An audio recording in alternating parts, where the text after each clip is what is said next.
Agradezco al Señor por este día. Saben que en este día tenemos cosas especiales. No sé si usted lo habrá visto aquí representada. Allí ve, no es Jesús que está saliendo detrás de la cruz, es Jonah. Una cruz, por supuesto, vacía. Ustedes van a ver también allí un jardín. Para aquellos que no saben, entre la cruz y el sepulcro había un jardín en el medio. Por eso hicimos un jardín aquí. Algunos me preguntaban si era el camino de Maús. Lo vamos a usar también para el camino de Maús. Pero había un jardín entre donde el Señor estuvo allí en la cruz, en ese monte de la calavera. Descendiendo había un jardín y allí había una hendidura en el medio del monte. Allí en el monte de la calavera había una hendidura donde se hizo para sepultar a Jesús. Una tumba que nunca fue utilizada. Jesús fue el primero que utilizó esa tumba. Esa tumba se encuentra todavía hoy ahí en Israel. Y hay un cartel que arriba dice, Él no está aquí, ha resucitado. Lindas palabras. El Señor Jesús no está ahí, el Señor ha resucitado. Bueno, está vacía la tumba también, no tenemos a nadie ahí adentro. Así que esto se preparó. ¿Qué es lo que viene? Nos estamos acercando, el 4 de abril es la fecha de Pascua. Nos estamos acercando hacia ese día. Y lo que vamos a hacer a través de la Biblia es ir caminando en esa fecha, en la fecha de la Pascua. Entonces, capítulo 12 y 13 de allí, 14 y 15 de Juan, va a relatar esos momentos precisos, esos momentos donde se relaciona todo esto. Pero el desafío que vamos a tener es que en este tiempo Dios hable a tu vida para que también vos puedas tomar decisiones a través de esta obra que el Señor hizo por vos. Que vos puedas permitir al Espíritu de Dios que habla en el silencio de nuestro ser, que puedas escuchar su voz y que puedas ser impactado para que tomes decisiones que transformen tu vida. Amén. Vamos a orar por eso. Padre del cielo, en esta mañana oramos y nos encomendamos en tus manos y en tu gracia. Espíritu Santo, toma la libertad en este lugar para obrar de acuerdo a la forma que tú quieres en cada corazón, Señor. Por eso nos ponemos en tus manos. Gracias, Señor Jesús, por toda tu obra. Háblanos en este día, te lo pedimos en tu nombre. Amén. Amén. El pasaje que vamos a leer se encuentra en Juan capítulo 12, y si ahí me acompañan, versículo 1 hasta el versículo 11 vamos a leer. Y aquí empieza a relatar la historia, 6 días antes de que Jesús fuese crucificado. 6 días antes. Capítulo 12, versículo 1. Dice así la palabra de Dios. Reina Valera, 1960 tengo yo. Dice así, 6 días antes de la Pascua, vino Jesús a Betania, allí una aldea cerca de Jerusalén, 5 kilómetros se cree que había en esa aldea, desde esa aldea a Jerusalén, donde estaba Lázaro, el que había estado muerto y a quien había resucitado de los muertos. Y le hicieron allí a Jesús una cena. Marta servía, Lázaro era uno de los que estaban sentados a la mesa con él. Entonces María tomó una libra de perfume de nardo puro, de mucho precio, y lo ungió a los pies de Jesús y enjugó con sus cabellos, y la casa se llenó del olor del perfume. Y dijo uno de sus discípulos, Judas Iscariotes, el hijo de Simón, el que había de entregar a Jesús, ¿por qué no fue vendido este perfume por 300 denarios y dado a los pobres? Pero dijo esto no porque se cuidara de los pobres, sino porque era ladrón, y teniendo la bolsa, sustraía de lo que se echaba en ella. Entonces Jesús dijo, déjala para el día de mi sepultura, ha guardado esto. Porque a los pobres siempre los tendréis con vosotros, mas a mí no siempre me tendréis. Gran multitud de los judíos supieron entonces que Jesús estaba allí, y vinieron no solamente por causa de Jesús, sino también para ver a Lázaro, a quien había resucitado de los muertos. Pero los principales sacerdotes acordaron dar muerte también a Lázaro, porque a causa de él muchos de los judíos se apartaban y creían en Jesús. Hasta ahí la palabra del Señor. Miren ustedes, dice que era 6 días antes de la Pascua, y vamos a ver algunos cuadros aquí, y a través de esos cuadros es importante que podamos ver algunas decisiones nosotros a tomar. El primer cuadro que se va a reflejar en este pasaje es el cuadro de un proceso de madurez en la vida del cristiano.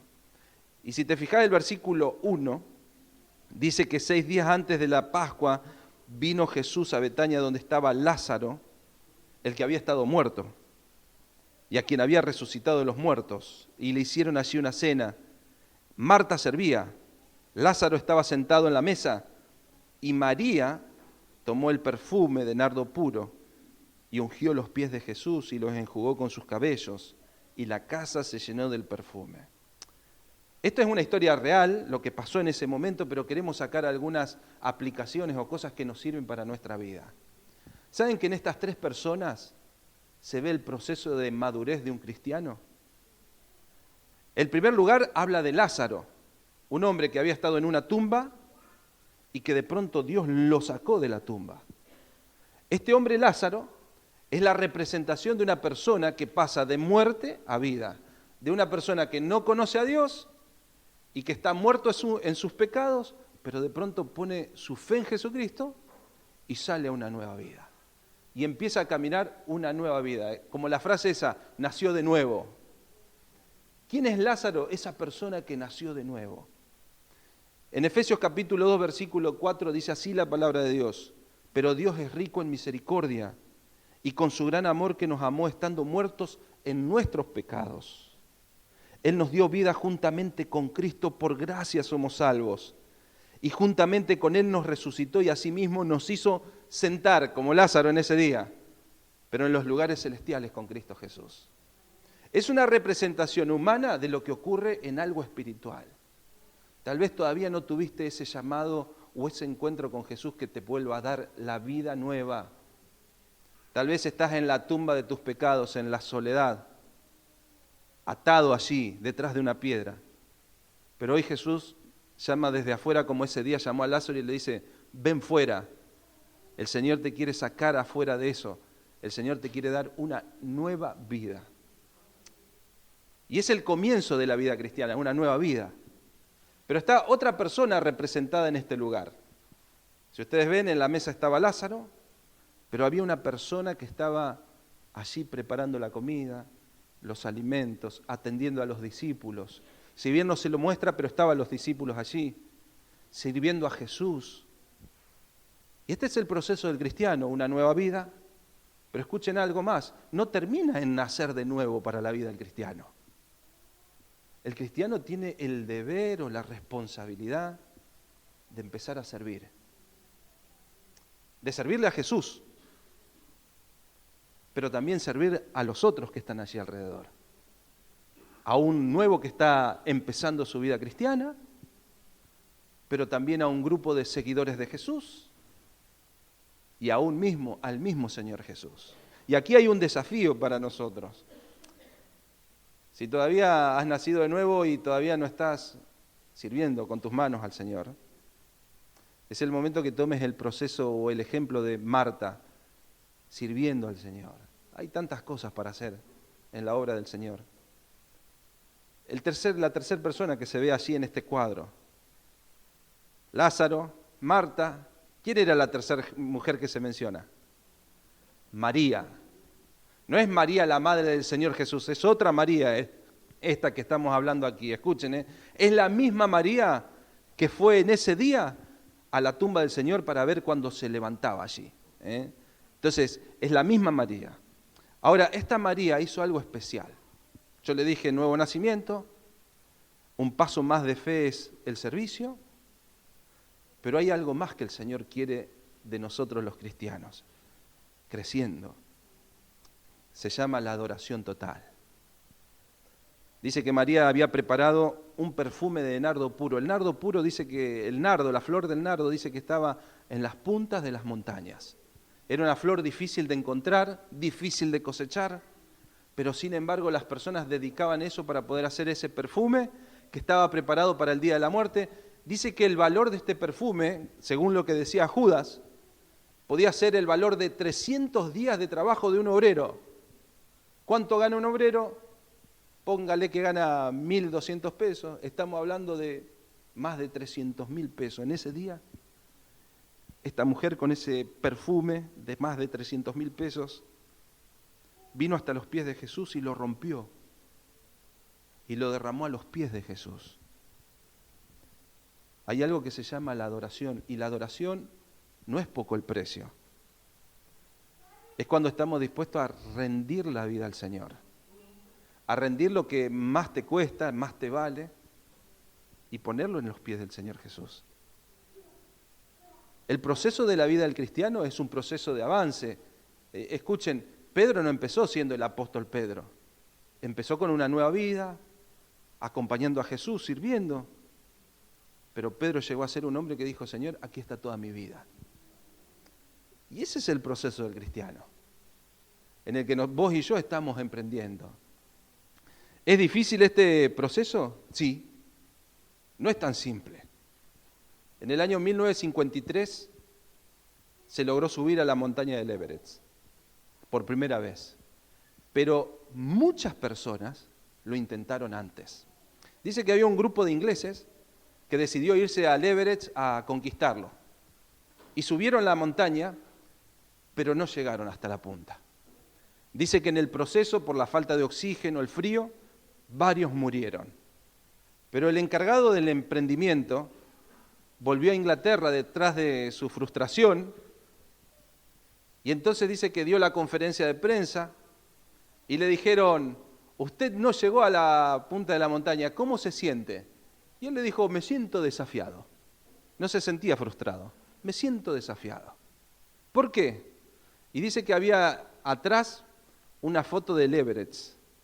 Y él decía, esa montaña nunca va a cambiar su altura, nunca va a crecer, pero yo sí. Y creo que es la diferencia entre el cristiano. Y uno dice, pero es difícil dar toda la vida al Señor. Y tal vez es un desafío muy elevado, pero como cristiano vos tenés que decir, es cierto, es demasiado elevado, pero yo puedo crecer. Y ese tiene que ser el primer desafío en tu vida, crecer en tu vida cristiana. Crecer en tu vida y decir, hay algo más que el Señor quiere de mi vida. Ese cuadro estaban allí los tres, ¿no es cierto? Lázaro, Marta, María comiendo alrededor del Señor. Pero hay un cuadro más, y es el cuadro de la advertencia, le llamo yo. Apareció un personaje llamado Judas. Ustedes son pocos los chicos que se llaman Judas hoy en día, ¿eh? Y sí, yo conozco un chico que se llama Judas. Pero es un nombre que casi se borró de los nombres de que alguien le quiere poner. ¿Cómo te llamas Judas? ¿Quién le va a poner Judas a su hijo? Nadie le va a poner Judas. Es más, hasta yo le pondría Judas si hubiese tenido un chico varón, porque cuando le ponen nombres bíblicos, son bastante terribles los chicos, ¿eh? Si no, venga la próxima. Pero escuchen,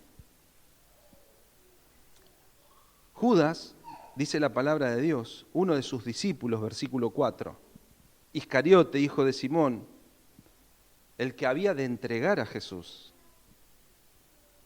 En ese momento, cuando vio lo del perfume, dijo, ¿por qué no se vendió este perfume en 300 denarios y fuese dado a los pobres? Parecía ¿cómo se dice? Parece un gesto humanitario, un gesto bondadoso, ¿no es cierto? Hasta espiritual parece. Y Jesús dijo esto no porque en realidad estaba pensando en los pobres, sino porque era ladrón y teniendo la bolsa sacaba de ella plata y se lo ponía en su bolsillo. O sea, aunque parecía algo espiritual, no era espiritual lo que hacía Judas. Y aquí viene una advertencia que creo que nosotros debemos tomar. Judas era una persona que vivía por su conveniencia. En más, él era una persona indiferente. Escuchen esto. Él estuvo con Jesús durante 3 años. Estuvo con Jesús y vio cuando él dio de comer a 5.000 personas, teniendo un par de panes y peces. Vio a Jesús caminar sobre el mar. sin hundirse. Vio a Jesús unos días antes resucitarlo a Lázaro de la tumba. Estaba muerto ya hacía 3 días Lázaro, y era el 4.º día que estaba allí, y él lo levantó de entre los muertos, él lo vio con sus ojos. Sin embargo, no le importaba a Jesús. A él lo único que le importaba era tener plata en el bolsillo, hermano. Eso es lo que le importaba a Judas, la conveniencia de él. Es más, no le importaban las personas pobres a Judas, en absoluto. Él no le importaban los pobres. A él no le importaba María que había roto el frasco de alabastro. No le importaba la actitud que ella tenía de adoración. A él no le importaba ni siquiera el servicio de Marta. No le importaba ni siquiera Lázaro que había resucitado. A él lo único que le estaba importando era el dinero. Y escuchen, a mí me impacta esto. Judas conocía personalmente a María, la madre del Señor Jesús. Y no le importó traicionar a Jesús, sabiendo que iba a haber una madre que iba a estar sufriendo la muerte de su hijo en la cruz. No le importaba. Lo único que a él le importaba era la plata. Por unas pocas monedas lo cambió el Señor Jesús. A veces somos rápidos para juzgarlo a Judas, pero creo que muchas veces nosotros somos el mismo Judas, Por unas pocas monedas somos capaces de dejarlo al Señor Jesús, Todo depende de los intereses que vos y yo tengamos. Y a veces no se trata de una moneda, se trata de otros intereses por los cuales podemos abandonarlo a Jesús. Por eso a veces cuando hablamos de Judas, la verdad es que no se distancia tanto de nosotros. Porque a veces nuestros intereses reemplazan a lo que en realidad es valedero. Y creo que cuando veo a Judas es una advertencia. Escuchen, no empezó con una traición Judas. Judas empezó simplemente con las conveniencias. No empezó con una traición, vuelvo a repetirlo. No empezó diciendo, lo voy a traicionar a Jesús dentro de 3 años. No. Fíjense que recién en el capítulo que sigue dice, y como el diablo ya había entrado en su corazón. O sea que Judas no tenía todo eso en el corazón. Judas fue creciendo eso en el corazón. Y a veces lo que hace la conveniencia nos hace ser indiferentes con todas las cosas que tienen que ver con Dios. Lo que me conviene. Y es un llamado de atención para nosotros. Las conveniencias. Dice que había un nene que la abuela le dijo, podés jugar con todo, menos con una moneda que yo guardo dentro de una botella de pico grande. Y dice que el nene se fue a jugar al patio, obediente a la abuela. Pero en un momento vio que su abuela salió. ¿Qué hizo el nene? Como todo, fue a buscar esa moneda. Metió la mano dentro de la moneda y dijo, con esta moneda voy a comprar cosas lindas. Y metió la mano en la moneda, pudo meter la manito chiquitita. Y dice que cuando agarró la moneda y se dio cuenta que estaba en la botella y no podía soltar la botella. Y se puso a llorar el chico. Entonces dice que llegó la abuela y lo encontró llorando. Dice, abuela, te quise sacar la moneda y no puedo sacar la mano ahora. Y lloraba el niño. Hasta que en un momento vino un vecino y le dijo, escúchame, soltá la moneda y vas a poder sacar la mano. Y saben que así es la conveniencia. La conveniencia es, queremos agarrar la moneda con tanta fuerza que estamos atados de eso que nos conviene, entre comillas. Pero el Señor nos quiere llevar a que nosotros soltemos para que podamos sacar la mano y ser libres. La persona que vive por conveniencias nunca es libre. Es esclavo de lo que le conviene. Lo pasó con Judas. Él fue esclavo de sus conveniencias. Y ustedes saben cómo fue el final de Judas. Un triste final. Pero el Señor nos llama y nos advierte a través de la vida de Judas cuando nosotros tenemos que soltar las cosas que parecen conveniencia, pero en realidad no nos convienen. Porque dice 1 Timoteo, raíz de todos los males es el amor al dinero, la conveniencia, el cual codiciando algunos se extraviaron de la fe y dice la palabra y fueron traspasados de muchos dolores. Dios no quiere que vivas por eso. Dios tiene algo mucho mejor para vos, hermano. Y acá el Señor nos deja una advertencia. Voy al tercer cuadro. Ya vimos Marta, María, Lázaro, lo vemos a Judas, allí buscando cómo sacar provecho de toda circunstancia. Quiero llevarte a otra persona, la persona de Jesús. La persona de Jesús es el cuadro del amor. ¿Saben? Jesús sabía que dentro de 6 días Él iba a morir. Solo quedaban 6 días para que Él enfrente la cruz. Me imagino, porque desde el monte de los Olivos se podía ver el monte de la Calavera. Me imagino que cada vez que iba a orar a ese monte podía ver allí a lo lejos ese monte que le estaba esperando para un día ser crucificado. Y Él sabía y decía, mi hora se acerca, le decía a los discípulos. Sin embargo, el Señor siempre estaba pensando en los otros. Un ejemplo de amor. Pensaba en Marta, María, Lázaro. En más, hasta pensaba en Judas siempre. Y lo amó hasta el final. Capítulo 13, que lo vamos a ver la semana que viene, dice que amó a los suyos, los amó hasta el fin. Y entre ellos estaba Judas. Esto a mí me sorprende, porque nosotros somos de amar a los que nos aman. Pero no somos de amar a los que en realidad no nos gustan, son contrarios, pero el cuadro de amor es completo. Jesús amó a Marta, a María y a Lázaro, pero aún lo amaba a Judas. Y quería lo mejor para él, y buscaba lo mejor para él. Pero escuchen esto, en su amor, en su mismo amor, respetó la decisión que Judas tenía tomada, aun cuando esa decisión iba en contra del mismo, porque lo iba a traicionar. Qué respeto del Señor, ¿eh? Por eso cuando dice la Biblia, el Señor Jesús está a la puerta y llama, fíjense que el Señor no irrumpe destruyéndote.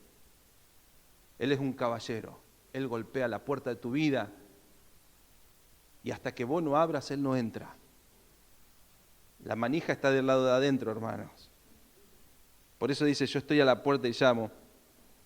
Yo me preguntaba, ¿fue tanto el amor de Jesús que a la cruz no lo llevó la traición de Judas a Jesús? Porque algunos piensan que estaba ahí en la cruz porque Judas lo traicionó. Sí, fue una herramienta Judas. Fue una traición lo de Judas. Algunos piensan que fue por causa de los fariseos que por celo le entregaron a Pilato. Y dice, ¿quién fue la culpa? Fue de Judas que lo traicionó. Tal vez diríamos. Otros dirían, no, la culpa fue de los fariseos. Ellos ya habían planeado todo, lo habían pensado porque querían llevar a Cristo a morir en la cruz para que no se le desestabilice la religiosidad que había en esos tiempos. Otro va a decir, no, ¿saben quién fue el culpable verdadero? El que tenía el poder y la autoridad para determinar si Cristo moría o vivía. Ese era Pilato. ¿Qué hizo Pilato en el día que fue presentado Jesús? Se lavó las manos. Entonces diríamos, no, la persona es Pilato. Sin embargo, cuando usted lee la Biblia, solo hay 2 razones por las que Cristo fue a la cruz.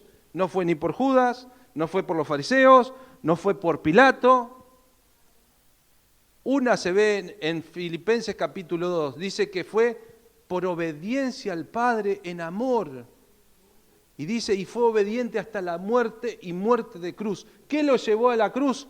Su amor por el Padre y la obediencia a Él. O sea que Dios había determinado una cruz para Jesús.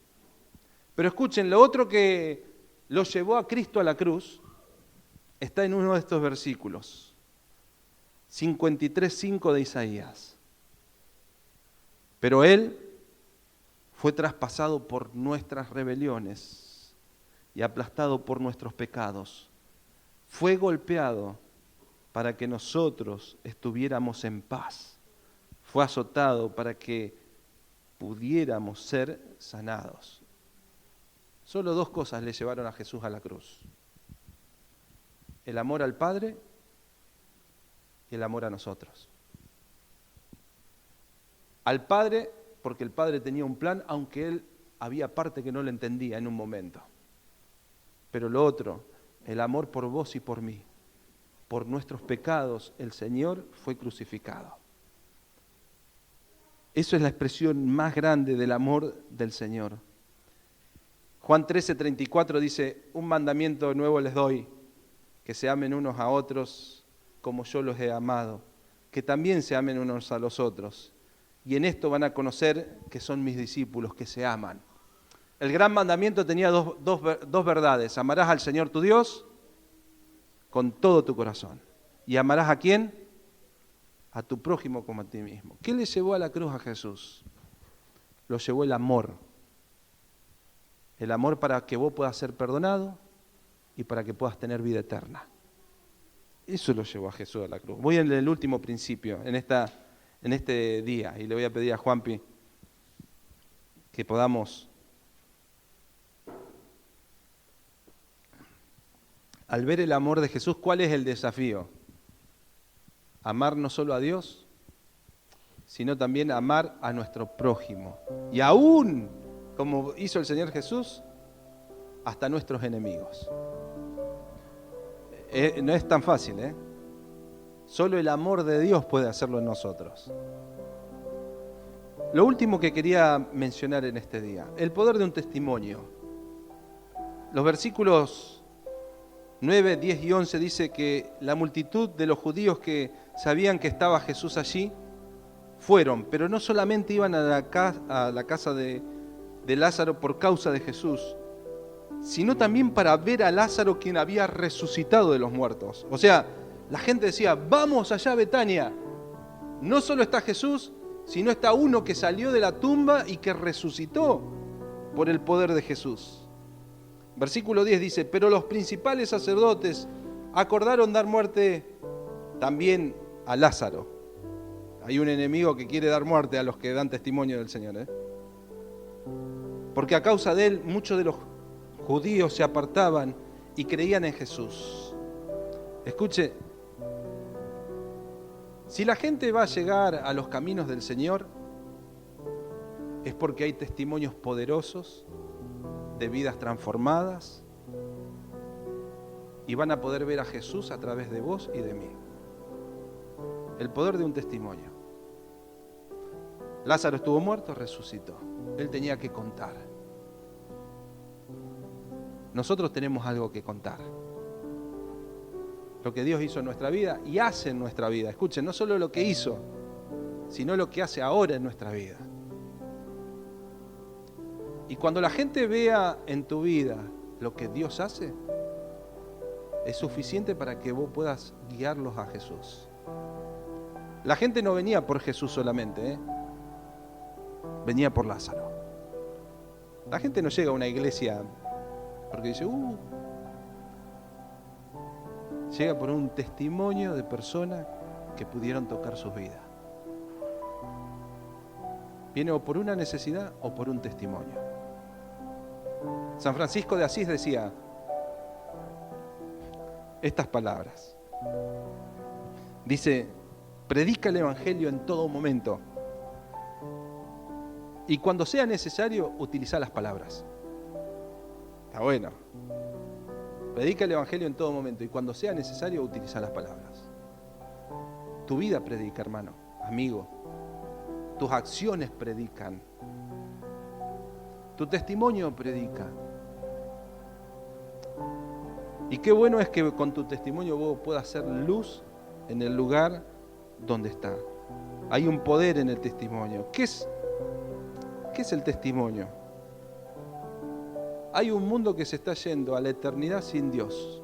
Así es, Están en oscuridad.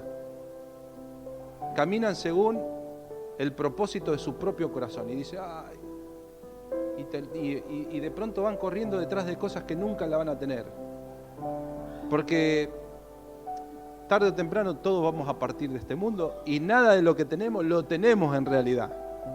O sea, lo tenemos sí, pero no lo tenemos en realidad. porque todos vamos a partir de este mundo, esa es la realidad de todos nosotros. Y la gente va según el deseo de su propio corazón. Pero cuando va en el deseo de su propio corazón está en oscuridad. Un testimonio es una luz levantada en la oscuridad. Y Jesús dijo, cuando una luz se levanta no se lo pone debajo de un cajón, sino se lo pone en lo alto para que la gente pueda ver y saber a dónde ir. Para eso están los cristianos verdaderos. Para que la gente pueda decir, ahí está el camino. Y nosotros sabemos, Jesús es el camino, la verdad y la vida. Pero cuando vean tu testimonio pueden decir, acá está el camino. Este es el testimonio que da testimonio de la luz. En Efesios 6, hablando del testimonio, dice así, no apaguéis al Espíritu Santo de Dios. Cuando una persona está llena del Espíritu Santo de Dios, está llena de luz. Pero cuando una persona comete cosas incorrectas, se aleja de Dios, empieza cosas oscuras, esa luz empieza a apagar en nosotros. Y es como que la ponemos debajo de un cajón. Y ya la persona que está perdida no sabe de qué lado estás. Si sos luz o sos tiniebla. Y el secreto no es tratar de hacer la luz. El secreto es estar lleno de Dios para hacer luz. ¿Me explico, hermano? Sí. O sea, no tenés que preocuparte por tu testimonio. Porque cuando yo estoy hablando de un testimonio poderoso, algunos pueden preocuparse por... Lázaro no se preocupó por resucitar. Él no resucitó, lo resucitó el Señor. Él simplemente obedeció a la voz de Jesús. Y un testimonio poderoso no es que vos tenés que preocuparte por tener buena conducta, por hablar bien. Vos no tenés que preocuparte por eso. Vos tenés que preocuparte por ser lleno de Dios. Y una persona llena de Dios es testimonio. Entonces, este es el gran desafío en tu vida. Si todavía no tenés a Cristo como tu Salvador, este es el momento que Él sea tu Salvador. Es el momento que cada uno de nosotros pueda tomar decisiones correctas. Vamos a orar al Señor. Nos ponemos de pie. Y allí quiero pedirte que vos puedas cerrar tus ojos. Porque dice que Dios es espíritu, así que no necesita nuestros ojos, nuestra voz. Él puede conocer lo profundo de tu interior. Y podés hablar con Dios en este momento. Si todavía no tenés a Cristo en tu vida, es el momento que le podés decir, Jesús, te recibo en mi vida. Quiero que seas mi Salvador. Tal vez tu testimonio está apagado porque estuviste en otras cosas, en tus conveniencias. Pero el Señor quiere ser la luz que brilla en tu corazón. Y podés decirle, perdona, Padre, quiero ser lleno de tu Espíritu.